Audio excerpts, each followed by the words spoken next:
Muy buenos días, tardes o noches, sea la hora en la que estés viendo este video. En esta ocasión quiero hablar acerca de aquellos personajes que pese a no ser el protagonista o el antagonista principal, son importantes en el desarrollo de la historia. Exacto, los personajes secundarios. Aviso que habrá spoilers y que para este video tendré en cuenta las siguientes reglas. 1. Únicamente mencionar un personaje secundario por serie. 2. Serán personajes fuera del grupo principal, es decir, no miembros del equipo 7 de Naruto, no los toros negros de Black Clover, ni los hermanos Elric. Fuera de todo esto, los demás personajes son válidos, y sin más que decir, demos comienzo con este video.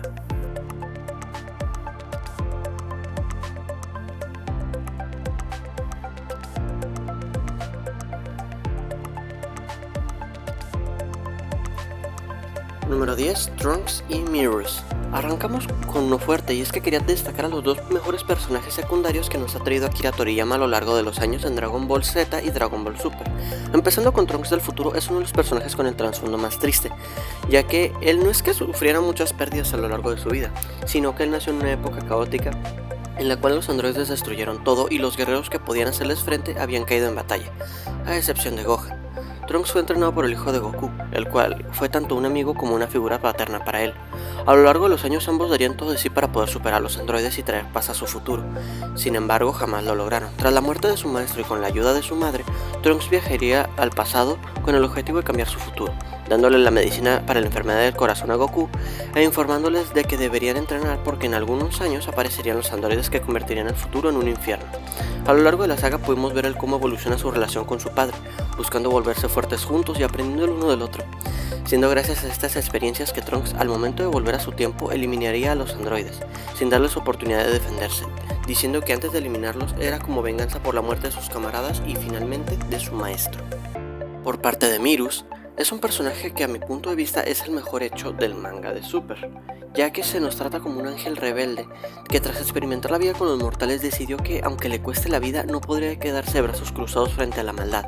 Esto lo vemos cuando decidió plantarle cara a Moro, la cual además de ser una batalla increíble nos mostraría la crueldad de los dioses, ya que a pesar de esforzarse, Mirus no podía superar a Moro sin sus poderes divinos, y cuando decide utilizarlos podemos ver cómo a pesar de superar a su oponente, el cuerpo del aprendiz de Ángel se vería cada vez más transparente, pero esto no le importaba, ya que con esto pudo ayudar a Goku a poder utilizar de una mejor manera el Ultra Instinto, diciendo sus últimas palabras: "Yo amaba esta galaxia, tan repleta de emociones", mientras se desvanece en el aire.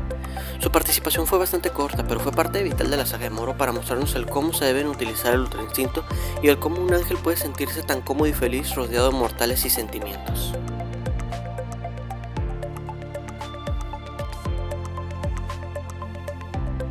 Número 9. Askeladd. Llegamos a uno de los mejores personajes que he tenido el agrado de leer. Askeladd de Vinland Saga, desde que apareció fue un personaje llamativo, ya que a pesar de su buena habilidad de combate, era alguien que se enfocaba únicamente en conseguir dinero, sin importar lo que tuviera que hacer por ello. Esto se nos muestra ya que incluso aceptó la misión de enfrentar y eliminar a uno de los vikingos más poderosos, Thors, el padre de Thorfinn. Si bien es cierto que tuvo que valerse de trucos y trampas como tomar al propio Thorfinn de rehén, logró su cometido, pero no se quedaría estancado ahí, ya que con el paso de los años se nos mostrarían distintas facetas de él, de modo que se vería, al menos a mis ojos, como un jugador de ajedrez que manipuló a todos con el fin de poder cumplir con sus objetivos. Un ejemplo de esto es ordenar eliminar a Ragnar, quien hasta este punto se había encargado de cuidar y proteger al príncipe Canuto, pero terminó mimando lo demás al punto de que no podía hablar frente a las personas, cosa que es un completo desastre teniendo en cuenta que tarde o temprano se volvería el rey de su país. Y es por esto que Askeladd decide hacer esto, ya que desde su punto de vista esta sería la mejor manera de hacer madurar al príncipe y para poder utilizarlo en el futuro.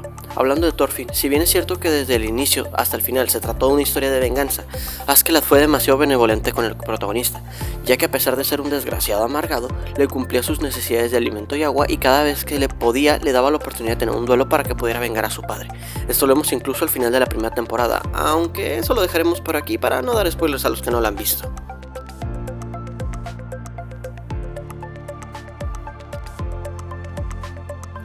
Número 8. Hisoka Moro. Hablando de personajes que manipulan la trama a su antojo, llegamos con Hisoka de Hunter x Hunter. Este payaso homicida ha sido un agente del caos a lo largo de toda la serie, siendo un perfecto comodín para la historia, aunque curiosamente uno de los mejores arcos de la obra, si no es que el mejor, no contó con la presencia de Hisoka, siendo este el de las hormigas quimera, Ya hablando más sobre él, se trata de un personaje que siempre busca satisfacer sus propios deseos personales, enfrentando a oponentes realmente poderosos, siendo sus principales objetivos Chrollo Lucifer, Gon Freaks e Illumi Soldic. Sin embargo, a pesar de que dentro de lo que veríamos de Hisoka en el anime se mantendría como un muro para los protagonistas y un combatiente lujurioso, todo cambiaría después de su combate contra Chrollo, ya que cuando al fin pudo tener la oportunidad de pelear contra el jefe de la araña, Hisoka decide darle todas las ventajas posibles a Chrollo, dejándole decidir el lugar, la hora y las condiciones del combate. Y si bien es cierto que fue un combate increíble, lleno de jugadas sobresalientes por parte de ambos criminales, el resultado era inevitable. Chrollo había derrotado a Hisoka y no solo eso, había logrado acabar con su vida. O eso creía, ya que antes de morir el payaso hizo un contrato de Nen, con el cual, para poder revivir, Hisoka cambiaría su mentalidad, dejando de buscar satisfacer sus deseos para empezar a ser un peleador con un único objetivo: eliminar a aquellos que acabaron con él, es decir, el Gene y Ryodan. Este crecimiento es algo que, si bien no era necesario como tal, fue algo realmente increíble por parte de Togashi para poder hacer aún mejor a uno de sus mejores personajes.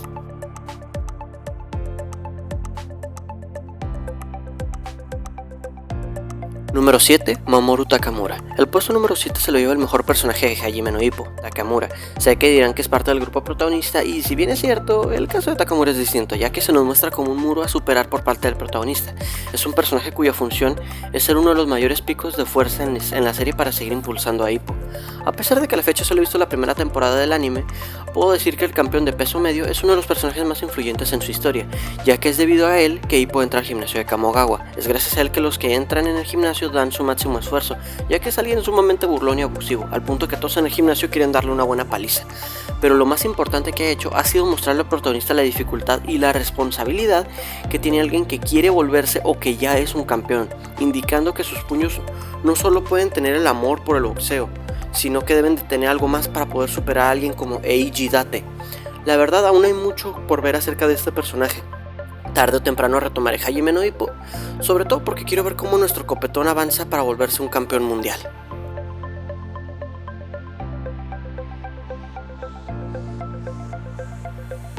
Número 6. Maki Zenin. Este es uno de los puntos más polémicos, ya que como representante de Jujutsu Kaisen tenemos a Maki Zenin. Miren, no puse a Satoru porque es prácticamente gracias a él que ocurre la mayor parte de la historia. De hecho, el único momento donde no tiene ninguna participación o importancia es durante la batalla de Nobara y Yuji contra Esou y Kechisu. Por otra parte, a pesar de que Hakari también me parece increíble, creo que es mejor hablar sobre uno de los mejores personajes que ha hecho Gege. Maki se nos ha mostrado que desde niña fue ninguneada por su familia debido a que ella nació sin poder utilizar energía maldita, al punto de que ni siquiera es capaz de ver a las maldiciones, cosa que le traería miles de problemas en su vida.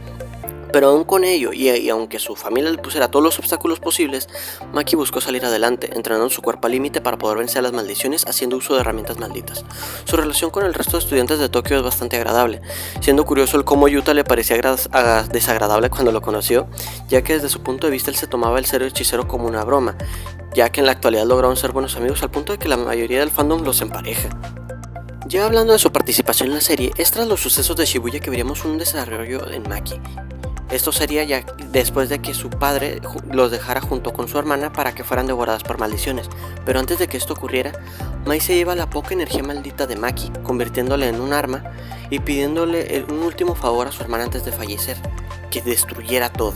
Con esto daría inicio una batalla en la cual Maki eliminaría por completo al clan Zenin, pero esto no se quedaría allí, ya que durante el arco de las colonias, o el juego del sacrificio, como sea que se llame, ya que si bien es cierto, ella llegó como una máquina de matar, se terminaría enfrentando con un usuario de técnica maldita fanática del sumo, el cual, a pesar de lo conveniente de su dominio, le daría la oportunidad a Maki de pensar, de crecer, de darse cuenta de que ella no es tan hábil como Toji, y no debe buscar serlo, ya que ella es Maki, no Toji, y debe buscar cómo mejorar para ser una mejor versión de sí misma.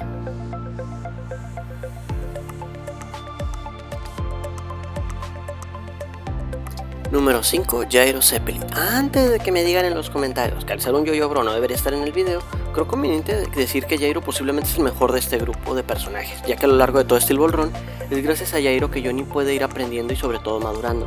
El Zeppelin a lo largo de todo su manga fue un maestro, un amigo y sobre todo un personaje sin igual, bastante divertido, inteligente y hábil en combate.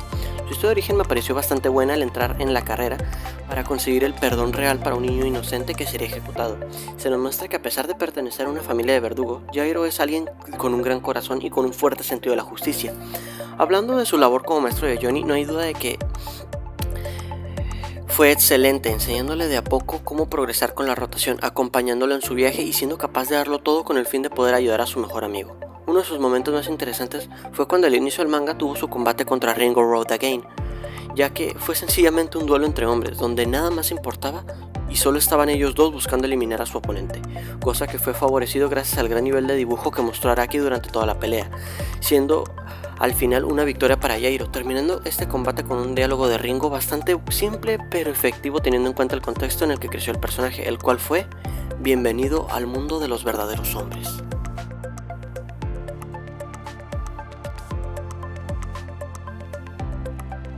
Número 4. Monkey D. Garp. Al igual que en el video de los mangakas, a partir de este punto cualquiera de los personajes merece desde mi punto de vista estar en el primer puesto, y en este caso quien está en el puesto número 4 es Garp de One Piece. Debido a que es tanto el abuelo de Luffy como el de Ace, se nos han mostrado los distintos conflictos que llega a presentar el personaje a lo largo de la serie, siendo su punto clímax el arco de Marineford, y es que al igual que lo llegó a mencionar varias veces, Garp deseaba que sus nietos no fueran piratas, sino que fueran marines, porque no quería tener que verse en la necesidad de hacerles daño. Durante Marineford es Garp el que decide quedarse junto a Ace durante su ejecución, porque si bien es cierto que es su trabajo como marín el impartir justicia y detener a los piratas y por ende jamás le tendrá piedad a ninguno de ellos, Ace sigue siendo su nieto, al cual a pesar de todos los problemas que le ha generado lo sigue queriendo. Es por eso que le duele tanto que tengan que pasar por esto.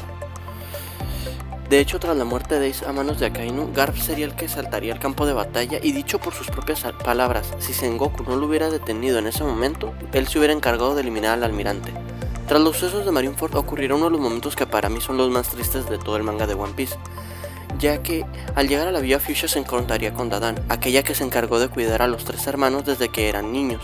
Ella lo recibe con un golpe y Garp ni siquiera movería un dedo, únicamente estaría recibiendo todos los golpes que la mujer le daba, mientras esta con una voz quebrada le preguntaba que cómo era posible que siendo el héroe de la marina pudo dejar que mataran a Ace sin poder hacer nada, que si acaso el héroe y su trabajo es aún más importante que su familia.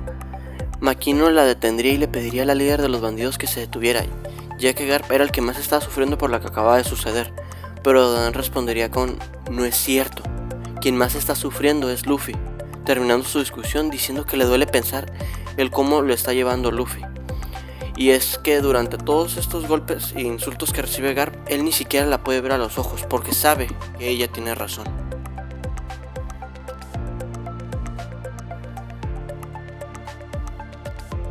Número 3. Arataka Reigen. Seguimos con personajes de calidad increíble, y es que Reigen es sin lugar a dudas el mejor personaje de este manga, ya que a pesar de ser un estafador y alguien bastante manipulador, es un gran amigo y mentor que ayudó a Mob cuando este más lo necesitaba. Pero como todos sabemos, su relación no sería perfecta, ya que a pesar de que todo salió bien a lo largo de la primera temporada, sería en la segunda donde nos darían un mayor desarrollo de esta. Como mencioné en otro video, esta relación se quiebra debido a que Reigen empieza a tratar muy mal a Mob, obligándolo a irse de una reunión con sus amigos simplemente porque lo necesitaba, a pesar de que era el día libre del niño. Pero no contento con eso, llega a un nivel de insultar a sus amigos diciéndole a Mob que esos chicos solo se juntan con él por conveniencia y que a excepción de él no hay nadie que de verdad lo aprecie. Tras esto ambos se separarían, y tras un engaño que le hicieron a Reigen en un programa de televisión, todo el mundo empieza a despreciar y acosarlo por ser un farsante. Y para empeorar las cosas, sus supuestos amigos del bar lo abandonaron apenas se enteraron de que él era un estafador.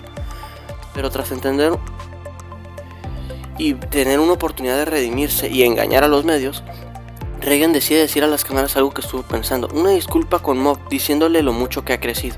Más tarde se encontraría con el niño y tras esto ocurre la mejor escena de la serie, en la que Mob dice que a pesar de todo lo que digan los medios, para él su maestro es una muy buena persona.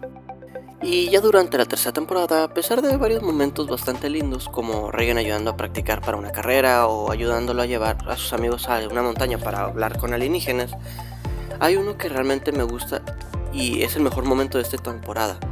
Ocurriría cuando Mob se volvió loco debido a que un camión lo atropelló y él había quedado con su crush en el parque. Y por más que los psíquicos más poderosos de la serie hicieron todo lo posible para detenerlo, nadie lo logró. Solamente fue Reigen, su maestro, su mejor amigo, el que con unas simples palabras logró calmarlo y detenerlo. Y estas fueron simplemente decirle que no tiene ningún poder, que no es ningún psíquico. Y tras esto y un triste rechazo, Reigen lo consolaría para pasar a un epílogo bastante emotivo.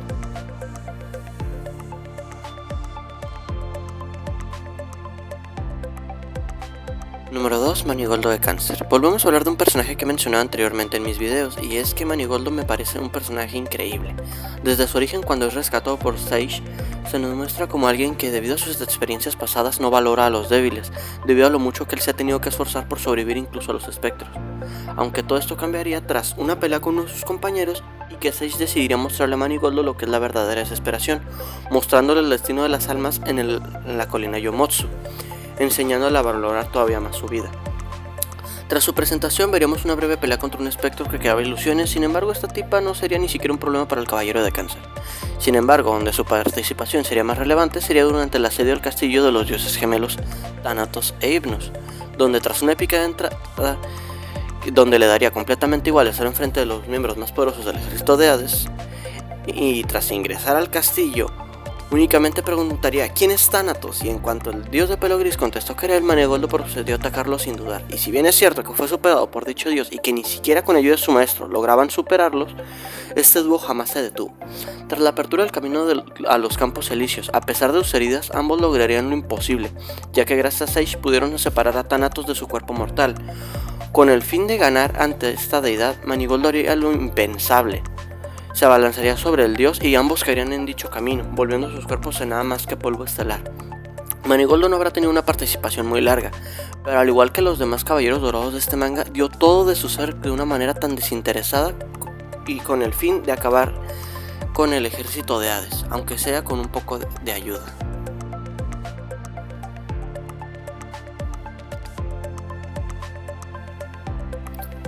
Antes de continuar, me gustaría hacer mención de otros personajes que podrían haber entrado en este video. Primeramente tendremos a Jiraiya, que desde mi punto de vista fue de los mejores personajes hechos por Kishimoto, ya que se trataba de un tipo que a pesar de que la vida no lo bendijo y que a lo largo de su vida desde su punto de vista fracasó en todo lo que intentó, jamás se rindió y siguió adelante porque sabía que de nada serviría lamentarse. Lo dejé fuera del video simplemente porque se me olvidó al momento de estar escribiendo el guión, pero si les interesa saber, Jiraiya podría estar perfectamente empatado con el primer puesto.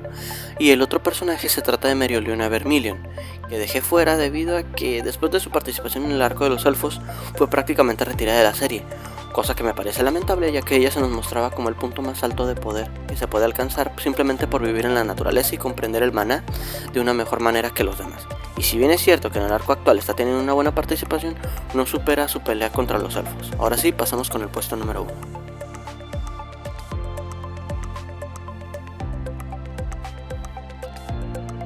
Número 1, Roy Mustang. Y sí, el puesto número 1 se lo lleva el coronel de Amestrix, el alquimista de fuego, Roy Mustang. Posiblemente algo predecible, pero por favor, este personaje es uno de los más importantes de su serie y uno demasiado interesante.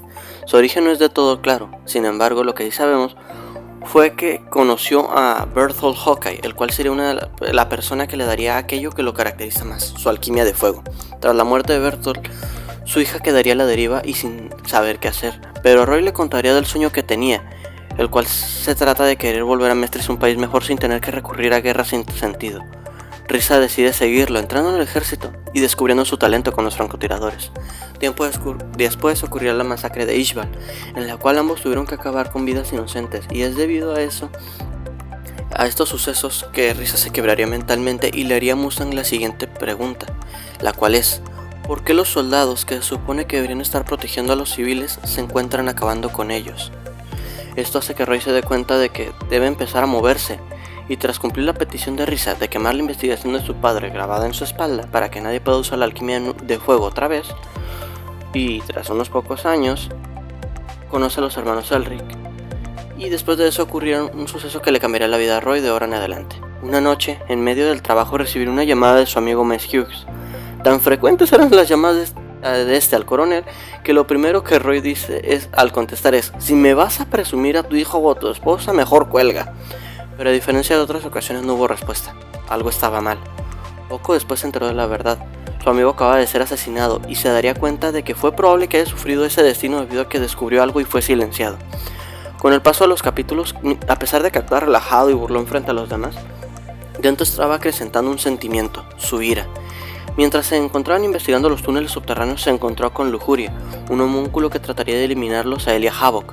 Aunque se salvó porque es Roy y cuando lo tuvo en la mira, el alquimista de fuego no presentó ningún tipo de piedad y procedió a incinerar a su objetivo en varias ocasiones hasta que solamente quedaron cenizas.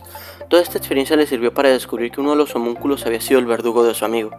Esto lo emocionaba porque sentía cada vez más cerca de poder resolver este misterio, pero algo no estaba bien. Cuando lograron capturar a Gula, Roy tiene una pregunta, y es que si este homúnculo fue el culpable, pero a diferencia de otras ocasiones, este comentario lo dijo con un rostro agresivo, que todos notan pero no pueden responder a él.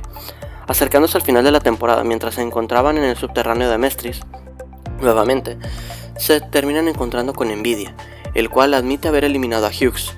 Roy no lo toma en serio ya que dice que su amigo no habría caído frente a este payaso, pero el homúnculo procede a transformarse en la esposa de Miles Hughes, y ahí Roy pierde la calma que había tenido hasta ese momento.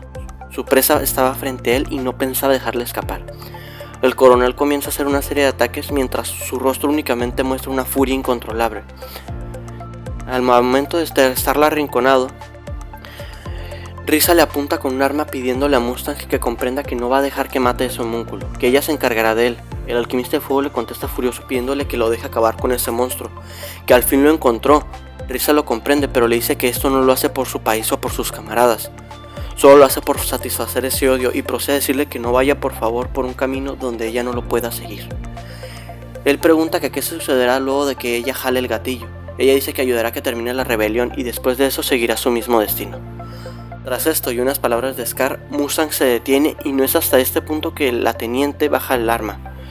Si bien es cierto que Roy tendría una participación activa en el día prometido, para mí todo este momento, desde el inicio de la masacre de Envidia por parte de Mustang hasta el momento donde el coronel se detiene en su búsqueda de venganza, es una obra de arte.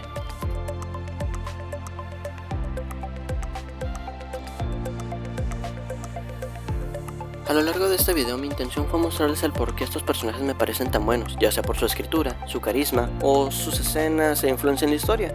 La verdad fue un video bastante difícil, pero sin dudas me encantó hacerlo. Pero en fin, ¿qué te pareció el video? ¿Estás de acuerdo con lo que he puesto? ¿Cambiarías? ¿O qué personaje agregarías? Déjalo en los comentarios. Eso ha sido todo por el video del día de hoy, espero que te lo hayas disfrutado y nos vemos en un próximo video. Adiós.